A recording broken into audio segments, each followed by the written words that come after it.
Welcome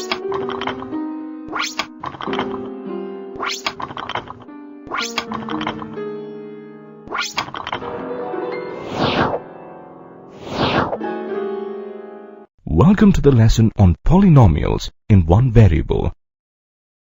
At the end of this lesson, you will be able to identify polynomials and non-polynomials, define a polynomial in one variable, state the general form of a polynomial in one variable, determine the degree of a polynomial in one variable, and determine the zero of a linear polynomial. Look at the expressions on the screen. Can you identify the polynomials in this set of expressions? A polynomial is an expression containing one or more terms where coefficients are not equal to 0 and exponents of variables are whole numbers. A polynomial can have one or more variables. Let's review again the expressions that we saw earlier. As you can see, the expressions are categorized as polynomials and non-polynomials. So, what's the main difference that you can see between expressions in the two categories? The terms of the polynomials have whole numbers as exponents, while the terms of non-polynomials have fractions or negative numbers as exponents. If you examine the list of polynomials further, you will see that some of them have a single variable x, while others have two variables, x as well as y. A polynomial that contains one variable is known as a polynomial in one variable. A polynomial in one variable can be represented as p of x, q of x, or f of x, and so on, where x is the variable. For example, p of x is equal to x squared plus 2x plus 1. The general form of a polynomial in one variable is p of x is equal to anx to the power of n plus an minus 1x to the power of n minus 1 plus and so on till a0, where an minus 1 and so on till a0 are real numbers. The exponents of terms are whole numbers. N, the highest exponent, n, is the degree of the polynomial where an is not equal to 0. You can name a polynomial on the basis of its degree. A polynomial of degree 1 is called a first degree or linear polynomial. The general form of such a polynomial is ax plus b, where a is not equal to 0. The maximum number of terms is 2. For example, x plus 1 is a linear polynomial. A polynomial of degree 2 is called a second degree or quadratic polynomial. Its general form is ax squared plus bx plus c, where a is not equal to 0. It has a maximum of 3 terms. For example, x squared plus 2x plus 1 is a quadratic polynomial. A polynomial of degree 3 is called a third degree or cubic polynomial and is represented as ax cubed plus bx squared plus cx plus d, where a is not equal to 0. Such a polynomial can have a maximum of 4 terms. For example, x cubed plus 3x squared plus 3x plus 1 is a cubic polynomial. Similarly, any polynomial of a degree greater than 3 is named on the basis of its degree, such as 4th degree polynomial, 5th degree polynomial, and so on. In a polynomial with one variable, the value of the variable where the value of the polynomial becomes 0 is the 0 of a polynomial. In other words, the value of x for which the value of the polynomial equals 0 is the 0 of the polynomial p of x. Let's take up a problem as an example. Find the values of a linear polynomial p of x is equal to 2x minus 4 at x is equal to 1, minus 1, and 2. Let's solve the polynomial for each of these values of x. First, substitute x with 1 in the polynomial. The value of the polynomial is -2. Similarly, the value of the polynomial for x is equal to -1 and x is equal to 2 is -6 and 0 respectively.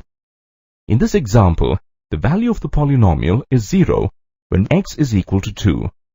Therefore, 2 is the 0 of the polynomial. P of x is equal to 2x minus 4. In general terms, if P of x is a polynomial and k is a real number, and if P of k is equal to 0, then k is called the 0 of the polynomial. You can determine the 0 of a polynomial through two methods, by trial and error and by equating polynomial to 0. Consider a linear polynomial. P of x is equal to 2x plus 4. Let's first use the trial and error method to find the 0 of this polynomial. To begin with, let x is equal to 1. Substituting 1 in the polynomial, you get 6, which is not equal to 0. If x is equal to -1, then the value of the polynomial is 2, which is also not equal to 0. Try using another value, 2, as the value of x. The value of the polynomial is 8, which is again not equal to 0. In the fourth try, you use -2 as the value of x. You will find that the value of the polynomial is 0.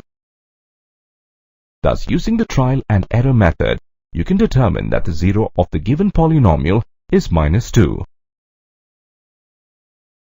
As you can see, the trial and error method can often be long and tedious.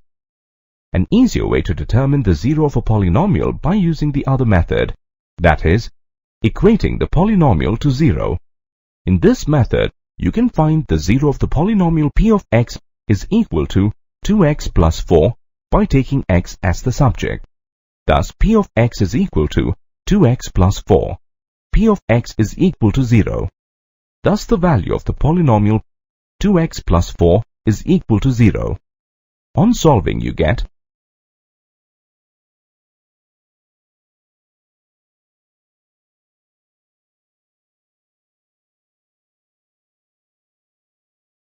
x is equal to -2. This indicates that the value of P of x is equal to 0 if x is equal to -2. Therefore, -2 is the 0 of polynomial P of x.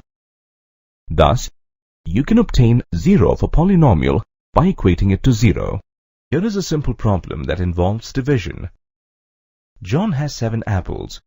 He shares the apples with his friends, JC and Jill, so that all 3 of them get an equal number of apples. How many apples remain with John? To find the remaining number of apples, you need to divide the number of apples by the number of people. You can do this through the division rule. Each one of them gets 2 apples, which means 6 apples are distributed. Therefore, the remaining number of apples, or the remainder, equals 7 minus 3 times 2, which is equal to 1. As you can see, it is easy to perform these operations with integers.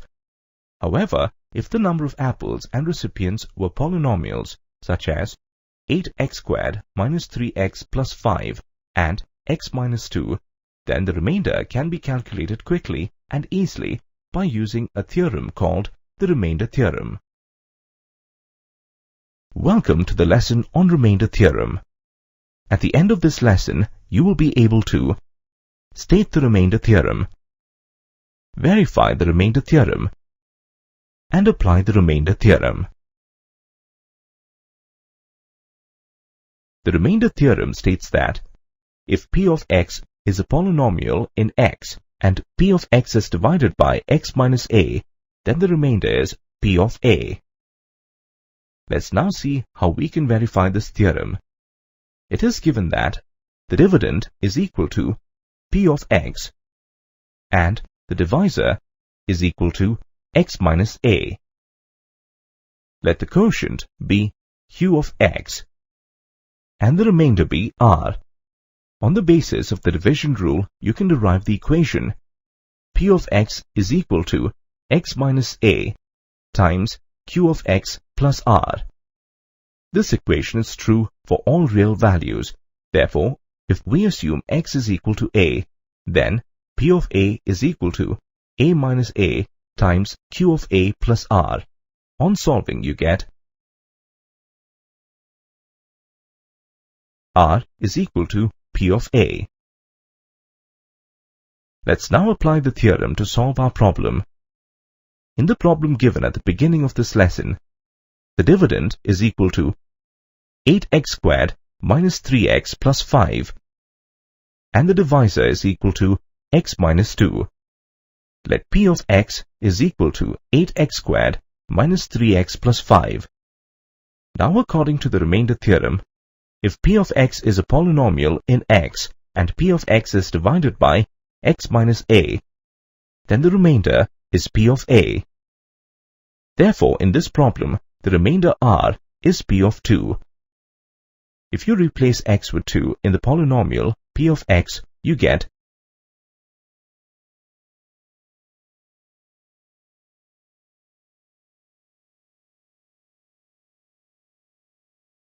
the remainder r is equal to 31. Remainder theorem states that if P of x is a polynomial in x and P of x is divided by x minus a, then the remainder is P of a. The remainder theorem specifies the remainder in cases where the divisor is x minus a. However, there may be cases where the divisor does not appear in the form x minus a. In such situations, you can use the following guidelines to determine the remainder in the division of a polynomial. If a polynomial P of x is divided by x plus a, then the remainder is P of minus a. If a polynomial P of x is divided by ax minus b, then the remainder is P of b divided by a. If a polynomial P of x is divided by ax plus b, then the remainder is P of minus b divided by a. Let us apply these guidelines to solve some problems. In the first problem, you need to find the remainder when a polynomial minus 8x cubed plus 4x squared minus 2x plus 7 is divided by another polynomial x plus 1. Here, the divisor is x plus 1. According to the guidelines provided, if P of x is a polynomial in x and P of x is divided by x plus a, then the remainder is P of minus a. Therefore, in this problem, the remainder is P of minus 1. If you replace x with minus 1 in the polynomial P of x, you get the remainder is equal to 21. In the next problem, you need to find the remainder when a linear polynomial 2x minus 1 divides another polynomial minus 8x cubed plus 4x squared minus 2x plus 7. As given in the problem, the dividend is equal to minus 8x cubed plus 4x squared minus 2x plus 7, and the divisor is equal to 2x minus 1. According to the guidelines provided, if P of x is a polynomial in x and P of x is divided by ax minus b, then the remainder is P of b divided by a. Therefore, in this problem, the remainder is P of 1 divided by 2. If you replace x with 1 divided by 2,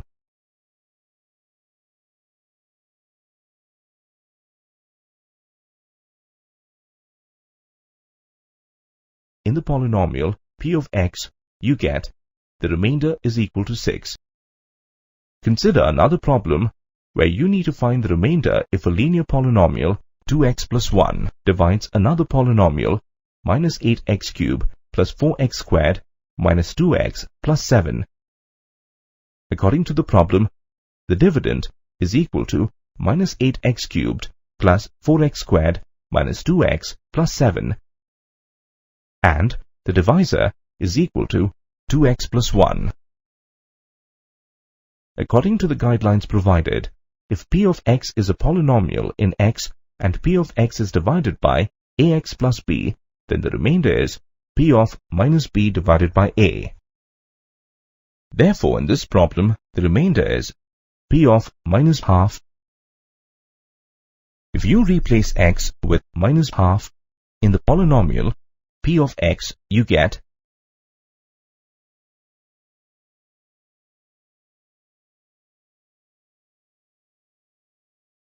the remainder is equal to 10.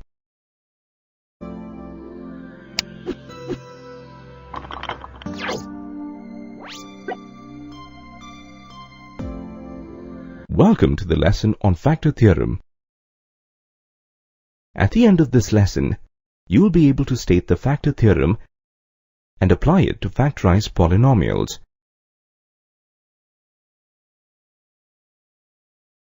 A polynomial is an algebraic expression consisting of multiple terms of variables and constants. These terms are combined by using mathematical operators, addition, subtraction, and multiplication. The exponents of variables must be whole numbers. A term can be a variable, a constant, or a product of the two. A real number that precedes the variable is called the coefficient. The variable of this polynomial is x. Hence, it can be represented as p of x, which is the general form of representing polynomials. In this polynomial, the highest degree of x is 2. Thus, this is a quadratic polynomial. Now, let's factorize this polynomial. Here, we will write the polynomial in the form of this algebraic identity.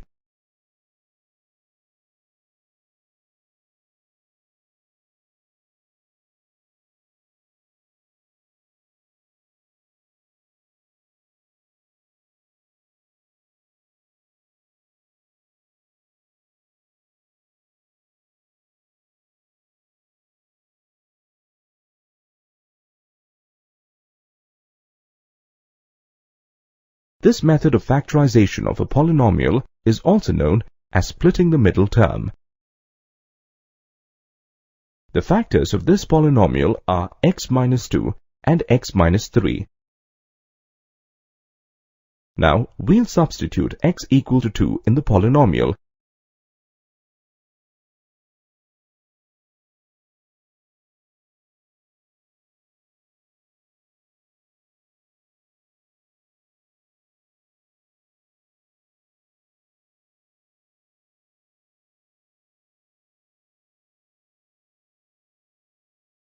We get p of 2 equal to 0.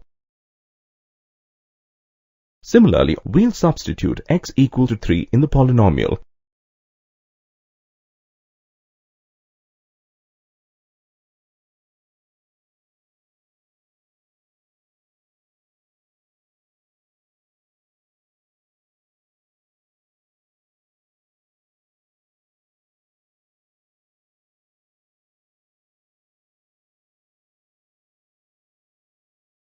We get p of 3 equal to 0. Based on the above discussion, we can sum up that p of 2 is equal to 0 if and only if x minus 2 is a factor. Similarly, p of 3 is equal to 0 if and only if x minus 3 is a factor. Let's generalize this for any real value of x. Consider p of x is a polynomial and a is a real number. If p of a is equal to 0, then x minus a is a factor of the polynomial. This is known as the factor theorem. This theorem is an extension of the remainder theorem. If the remainder becomes 0, then you can say that x minus a is a factor of p of x. Conversely, if x minus a is a factor of p of x, then p of a is equal to 0. The factor theorem can be used to factorize a polynomial or verify that a linear polynomial is a factor of another polynomial. Let's factorize this quadratic polynomial using the factor theorem. we'll find the factors of the constant term minus 4.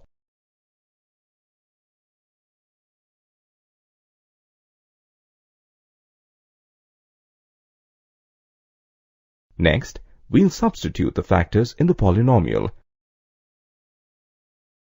Let's begin by substituting 1 in the polynomial.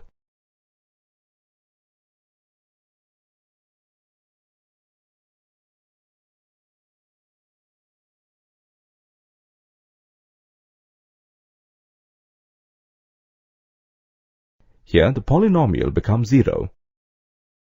Based on the factor theorem, we can say that x minus 1 is a factor of the polynomial. By performing the same for all factors,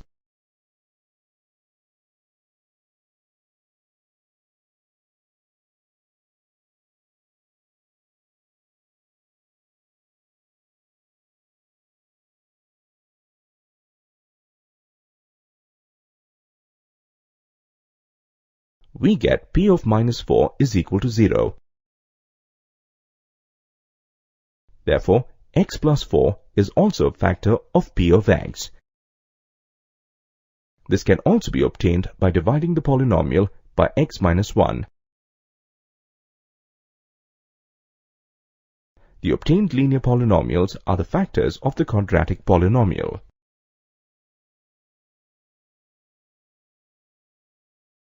Let's recap.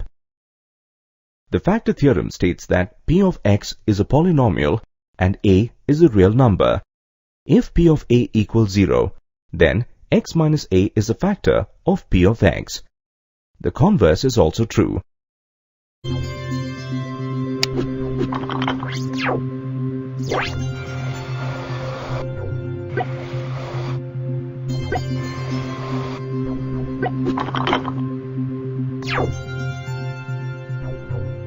Welcome to the lesson on factorization of polynomials using algebraic identities. At the end of this lesson, you will be able to identify the third-degree algebraic identities and derive the third-degree algebraic identities. You will also be able to apply these algebraic identities to factorize cubic polynomials. You must be familiar with the algebraic identities of second degree listed here. These identities can be used to factorize quadratic polynomials. For example, consider the quadratic polynomial x squared minus 1. Which of these identities can be applied to factorize this polynomial? This can also be expressed as the difference of two squares. Hence, you can use this identity to factorize the quadratic polynomial. The obtained linear polynomials are the factors of the polynomial. Now, we'll consider another polynomial. The highest degree of this polynomial is 3. Hence, it is a cubic polynomial. How will you factorize this polynomial? We know that a cubic polynomial can be factorized by using the factor theorem. You can also use the algebraic identities involving third-degree terms to factorize a cubic polynomial. The polynomial must be in the form of whole cubes, sum, or difference of cubes.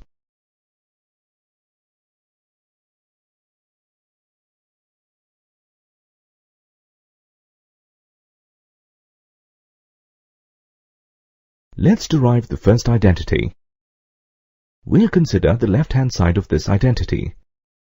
This can be expressed as shown. Now, we'll expand the second term of the expression by using this identity. Let's simplify the obtained expression.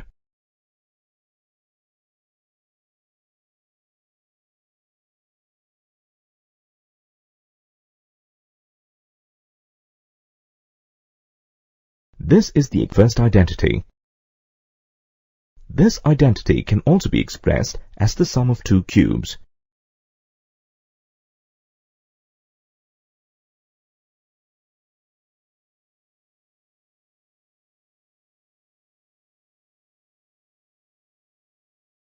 you can use a similar approach to derive the second identity. You can express this identity as the difference of two cubes. Please note that we will not derive the third identity as it is not in the scope of your syllabus.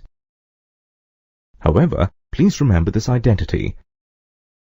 You may have to apply this identity for factorizing polynomials.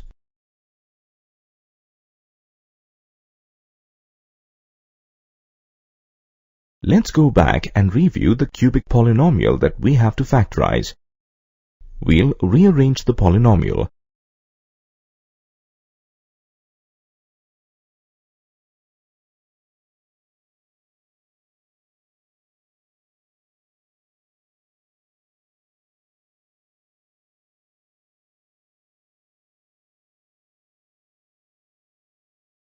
Now, the obtained polynomial is similar to the expanded form of this cubic identity.